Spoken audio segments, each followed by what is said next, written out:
الامین سید ولد آدم محمد صلی اللہ علیہ وآلہ وسلم، برادرم نور اللہ قادری صاحب، برادران اسلام، پیر صاحب کی تشریف لائیں گے۔ میں بہت مشکور ہوں کہ آپ نے یہ سلسلہ افکار صوفیہ کانفرنس کا جاری رکھا ہوا ہے۔ میں پہلے بھی ایک دفعہ اس میں شریک ہوا۔ دو چیزیں اس وقت چیلنجز ہیں امت اسلامیہ کے لیے اور اسلامیہ نے پاکستان کے لیے بھی۔ ایک چیلنج یہ ہے کہ 250 کروڑ مسلمان 57 اسلامی ممالک، شیخڈمز، فیفڈمز، ڈیموکریسیز، صدارتی نظام والے، لیکن مغرب سے جو پروپیگنڈا ہوتا ہے، دل آزاریاں ہوتی ہیں، ان کا عالمی سطح پہ امت کی حیثیت سے کوئی لائے عمل ابھی تک تیار نہیں کیا جا سکا۔ اور وہ کیوں ہوتی ہے؟ اس کی دو وجوہات ہیں۔ ایک، جس کمپنی کا مینیجر کمزور ہوگا وہ کمپنی کمزور ہو جائے گی۔ افراد کی بات نہیں ہے،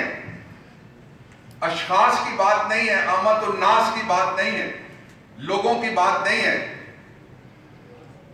مینیجرز کی بات ہے۔ اور اگر کوئی مینیجر اس راہ جدید تاریخ میں پہلی بار سارے عالمی فورمز پہ آپ کے وزیر اعظم نے رسول محترم صلی اللہ علیہ وآلہ وسلم بتوں کو للکارا، جو مسلمانوں کے خلاف اسلام و فوبیا کو سامنے رکھ کے انفرادی ایکٹ اگر مغرب میں کوئی ہوتا ہے تو کسی مذہب کو اس کے لیے بلیم نہیں کیا جا سکتا، انڈائریکٹلی سو ٹھیک کرتے ہیں۔ لیکن اگر کوئی مسلمان یا مسلم حلیے والا ہوگا تو یقیناً اس کا رخ، توپ کا رخ ہمارے مرکز تقدیس کی طرف موڑنے کی کوشش کی جاتی ہے۔ دوسرا پہلو کہ سلطنت عثمانیہ کے بعد نیشن سٹیٹس جب آئیں، مسلمان کمزور ہوتے گئے اور اس میں بہت بڑا رول دنیا کی ان طاقتوں نے جو مسلمانوں کی ریاست کی مرکزیت کو توڑنا چاہتے تھے، ان کا میں نہیں کہوں گا، میں اپنی طرف دیکھوں گا، انٹراسپیکشن کروں گا۔ آج بھی اگر آپ پاکستان کے اندر دیکھیں تو آپ کو پتا چلے گا کہ دنیا کا کوئی ملک ایسا نہیں ہے جہاں لوگ، بے شمار لوگ امیر ہوں اور ملک غریب ہو۔ اس کا سبب ہمیں سوچنا پڑے گا اور اس طرف ہمیں توجہ دینے پڑے گی۔ دو باتیں میں اس پہ کہہ کے پھر ایک اور بات کی طرف آپ کی توجہ چاہوں گا۔ پہلا یہ، عربی میں کہتے ہیں حب الوطن من الایمان، کہ جو آپ کا مواطن ہے، مسکن ہے، جہاں پیدا ہوئے، جہاں آپ کے اجداد کے مزار ہیں، جہاں آپ کی نسلوں نے رہنا ہے، جہاں آپ کے ماؤں کے سروں کی آنچل ہیں، جہاں آپ کی بہنوں کی عزت و ناموس ہے، اس کے ساتھ محبت کرنے کا صرف ایک ہی طریقہ ہے اور اس کے دو مختلف کارنرز ہیں، کونے ہیں، دو اس کے مختلف راستے ہیں۔ پہلا راستہ کہ یہ ریاست ہمیں حفاظت بھی دیتی ہے، ہمارے لیے لڑتی ہے، اس کے بیٹے اپنی جانیں اور جوانیاں ہتھیلیوں پر رکھ کے ہمارے لیے آج سمیت قربان کر رہے ہیں، ہمیں اپنا حصہ ڈالنا پڑے گا۔ ہم اس کے وارث ہیں، تماشائی نہیں ہیں۔ تماشائی وہ ہوتے ہیں جو بھاگ جاتے ہیں، دنیا کے سامنے بھی تماشا بناتے ہیں، اندر بھی تماشا، باہر بھی تماشا، جو رہ کے اپنے وطن صورتحال کا مقابلہ کر کے اپنے ہم نفسوں اور اس صدی کے لوگ جس صدی میں اللہ تعالیٰ نے ان کو اس روح زمین پہ بھیجا، ان کی زندگی بدل کر ان کی زندگی میں کوئی آسانی پیدا کرنے کی کوشش کرتے ہیں، ان کے بارے میں قرآن حکیم میں اللہ رب العزت کا ارشاد گرامی ہے فَأَمَّا مَا يَنْفِعُ النَّاسَ فَالشَّمْكُ فِي الْأَرْضِ، کہ جو لوگوں کی بھلائی کے کام کرتا ہے، کہنا آسان ہے کرنا مشکل ہے۔ ابھی میرے دوست ایک کہہ کے گئے، بالکل ٹھیک کہہ رہے تھے۔ اور اس کا دوسرا پورشن کیا ہے؟ اس کا دوسرا حصہ یہ ہے کہ ساری دنیا کی اکانومیز بیٹھ گئی، زمین پہ گر گئی، انگریزی میں کہتے ہیں نوز ڈائی، ناک نیچے اور دم اوپر ہو گئی۔ لیکن پاکستان اس اعتبار سے it's a land of opportunity, کہ اس لینڈ آف اپرچونٹی میں امریکہ کے اندر تو لوگ لڑے اس بات پہ کہ روٹی نہیں مل رہی، برطانیہ کے اندر تو لوگ لڑے اس بات پہ کہ ان کو ٹوائلٹ پیپرز نہیں مل رہے،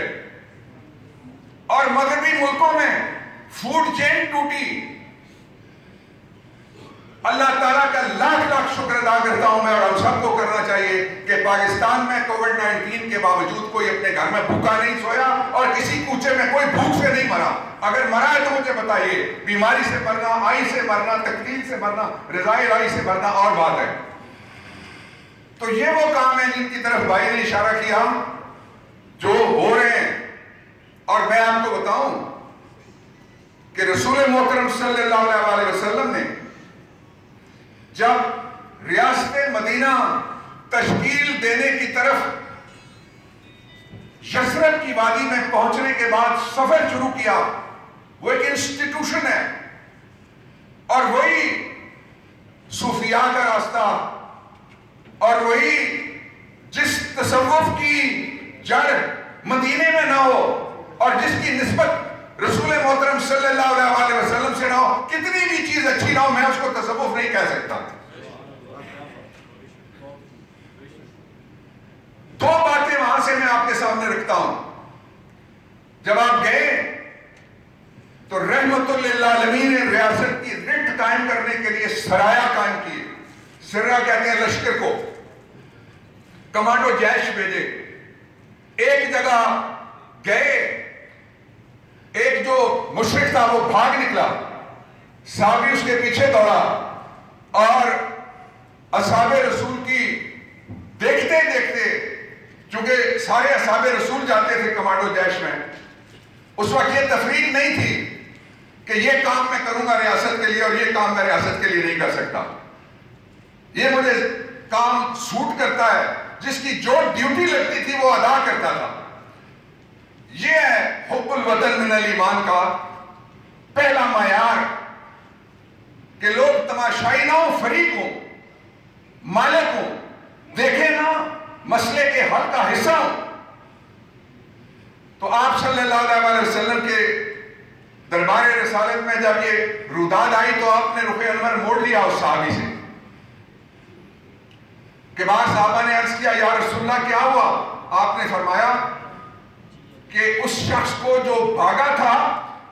اور بھاگنے کے بعد جس نے کلمہ پڑھ لیا تھا، اس کو اس نے مارا ہے، جو ساتھ تھے، جو ان کا نام لے کے آپ صلی اللہ علیہ وسلم نے ارشاد فرمایا۔ تو انہوں نے جواز یہ پیش کیا کہ وہ جان بچانے کے لیے کلمہ پڑھ رہا تھا۔ آپ کا ارشاد گرامی ہے ہل شققت قلبہ، کیا تو نے اس کا قلب چیر کر کے دیکھا تھا کہ اس نے کلمہ یہاں سے پڑھا ہے یا یہاں سے پڑھا ہے؟ اس وقت پاکستان میں اس بات کی ضرورت ہے، اور مجھے کوئی شک نہیں ہے یہ بات جہاں پوری قوم کے سامنے جا رہی ہے کہنے میں، کہ جو صوفیاء ہیں ان کی سب سے اہم ذمہ داری ہے، ان کی سب سے بنیادی ذمہ داری ہے، اور یہ ذمہ داری بہت سے صوفی پیر مانکی شریف سے لے کے، پیر گولڈا شریف سے لے کے، پیر جماعت علی شاہ سے لے کے لوگوں نے تحریک پاکستان کے زمانے میں بھی ادا کی ہوئی ہے۔ اس لیے یہ پہلی ذمہ داری ہے کہ اس وطن کے ایک ایک انچ کے اوپر اس کی رٹ کے لیے اور اس کے لوگوں کے سکھ کے لیے ہم سارے اکٹھے ہوں۔ دوسری اس دور کی میں آپ کو بات رسول محترم صلی اللہ علیہ وسلم کے دور کی حسن نثار صاحب نے ذکر کیا تو کہنے لگا کہ خاک ہوتا میں تیری گلیوں کی اور تیرے در سے لپٹ گیا ہوتا، کوئی مجھ سا نہ دوسرا ہوتا. لیکن ایک ہمارے نعت گو شاعر ہیں، انہوں نے اپنی نعت شریف میں قادری صاحب نے ایک فنکشن میں ان کو بلایا بھی تھا، جو اس گورنمنٹ کے آنے کے بعد پہلی سیرت الانبیاء کانفرنس ہوئی، انٹرنیشنل کانفرنس، اس میں وہ آئے تھے. جلال صاحب، I'm sorry پہلا نام مجھے بھول رہا ہے جی. تو انہوں نے ایک جو مصرع کہا وہ کمال کا تھا کہ یا رب میرے مدینہ ثانی کی خیر ہو. پاکستان کو مخاطب کر کے، مدینہ شہر کو بھی کہتے ہیں، مدینہ بستی کو بھی کہتے ہیں، بڑا قصبہ اس کو بھی مدینہ کہتے ہیں، وہاں رہنے والے کو مدنی کہتے ہیں. لیکن تخصیص ہو گئی آپ صلی اللہ علیہ وسلم کی تشریف آوری کے بعد مدینہ النبی، اس لیے انہوں نے لفظ درست طور پہ مدینہ ثانی استعمال کیا، صرف مدینہ استعمال نہیں کیا. ادب پہلا کرینہ ہے محبت کے کرینوں میں. اور دوسرا یہ ہے کہ جو صاحب حیثیت ہیں، اور بہت سارے صاحب حیثیت ہیں، ان کو چاہیے کہ پاکستان کے اوپر، پاکستان کے لوگوں کے اوپر، ان کے خاندان میں، ان کے محلے میں جہاں مشکل وقت آئے وہاں اپنا حق اس طرح سے ادا کریں جس طرح قرآن حکیم کے آغاز میں 3 جو ابتدائی، کہ یہ کن کے لیے یہ سچی کتاب ہے، اس میں کوئی شک نہیں ہے، اتری کن کے لیے ہدایت کو دیتی ہے. تیسری جو علیحدہ سے صفت بیان کی گئی وَمِمَّا رَزَقْنَاهُمْ يُنْفِقُونَ، کہ جن کو میں نے رزق دیا ہے